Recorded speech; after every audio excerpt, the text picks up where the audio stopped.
friend, আসসালামু আলাইকুম, welcome to my six video.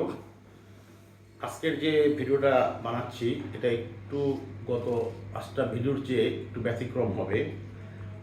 Specially এই ভিডিওটা হচ্ছে সদ্য পাশকৃত ইউনিভার্সিটি গ্র্যাজুয়েটস মাস্টার্সদের উদ্দেশ্য করে।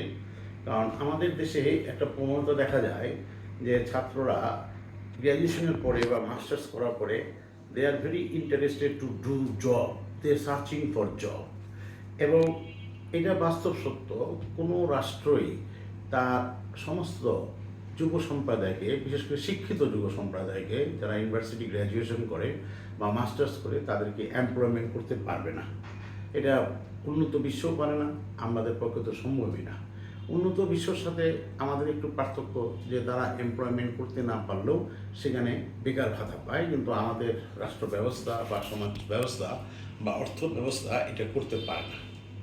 কিন্তু এই যুব সম্প্রদায়রা, শিক্ষিত যুব সম্প্রদায়, ইঞ্জিনিয়ার্স, ডক্টরস, নর্মাল অ্যাকাউন্টেন্টস এবং normal graduates, they are not interested to do business.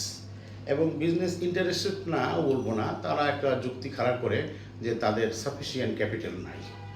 আবার এমনও যে তারা তাদের পিতামাতাকেও, প্যারেন্টদেরকেও ব্লেম করে যে they could not provide them sufficient capital to start business.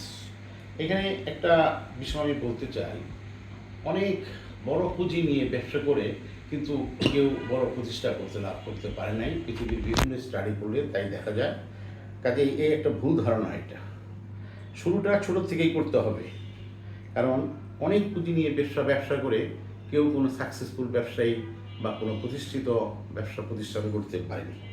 এখানে আমরা এখন কয়েকটি বিশ্বের নাম করা ব্যবসা প্রতিষ্ঠানের কথা উল্লেখ করব। যেমন প্রথম হচ্ছে লাম্বরগিনি। এই লাম্বরগিনি তারা প্রথম বানাতো ট্রাক্টর,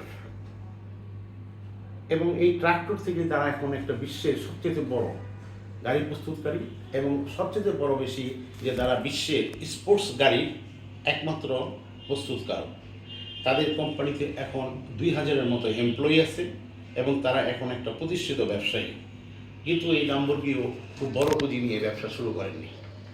তারপর আসে এলজি কোম্পানি। এলজি কোম্পানির প্রথম উৎপাদন ছিল ফেস ক্রিম, এবং এটা 1958 সালে সাউথ কোরিয়াতে প্রতিষ্ঠিত হয়। এখন এই এলজি বিশ্বব্যাপী তাদের উৎপাদিত ইলেকট্রিক পণ্য, বিশেষ করে home appliance, mobile device, digital TV এক্সেট্রার জন্য একটা প্রতিষ্ঠিত কোম্পানি। কাজে এই কোম্পানিটাও দেখা যাচ্ছে সামান্য পুঁজি নিয়েই তারা ব্যবসা শুরু করে। এবং 3 নম্বর হচ্ছে উইপ্রো। উইপ্রোর ব্যবসা শুরু হয় ভেজিটেবল অয়েল দিয়ে, এবং আজ উইপ্রো ইন্ডিয়া বেজ একটি ভালো মাল্টিনেশনাল কোম্পানি, টেকনোলজিক্যাল কোম্পানি, যা বেজ হচ্ছে বেঙ্গালোর। এবং 4 নম্বর হচ্ছে নোকিয়া। নোকিয়ার প্রথম ব্যবসা শুরু হয় টয়লেট দিয়ে, আর বর্তমানে Nokia is a great multinational company, telecommunications. কাজে দেখা যাচ্ছে সেই নোকিয়া কোম্পানিও সামান্য পুঁজি নিয়ে ব্যবসা শুরু করেছিল। কলগেটের উৎপাদন ছিল প্রথমে মোমবাতি, আর বর্তমানে it becomes a global company serving millions of consumers over the world, used for toiletries production. কাজেই আমরা দেখতেছি কি যে বড় পুঁজি নিয়ে কোনো ব্যবসা শুরু করা কোম্পানি খুব বড় কিছু হতে পারেনি, কিন্তু অল্প পুঁজি নিয়ে পরিশ্রমের মাধ্যমে, সঠিক পরিকল্পনার মাধ্যমে, টার্গেট ঠিক করে তারা বড় বড় প্রতিষ্ঠান লাভ করেছে। আমাদের দেশেও আমরা 2-1টা কোম্পানির নাম বলতে পারি, যেমন ওয়ালটন বা মেঘনা গ্রুপ, আরও এরকম কিছু গ্রুপ আছে যারা সামান্য পুঁজি নিয়েই তাদের ব্যবসা শুরু করেছে, এবং তারা আজকে একটা বৃহৎ গ্রুপ অফ কোম্পানিতে পরিণত হয়েছে। কাজেই আমি যুব সম্প্রদায়ের প্রতি, যারা ফ্রেশ গ্র্যাজুয়েটস, তাদেরকে বলবো, ইঞ্জিনিয়ার্স, ডক্টরস, তোমরা তোমাদের বন্ধু বান্ধবরা মিলে 4-5 জন মিলে সামান্য পুঁজি দিয়েই তোমরা ব্যবসা শুরু করো। দেখবা একদিন তোমরাও একটা প্রতিষ্ঠিত ব্যবসায়ী হয়ে যাবে, প্রতিষ্ঠিত গ্রুপ অফ কোম্পানির মালিক হয়ে যাবে। কাজেই লেটস স্টার্ট।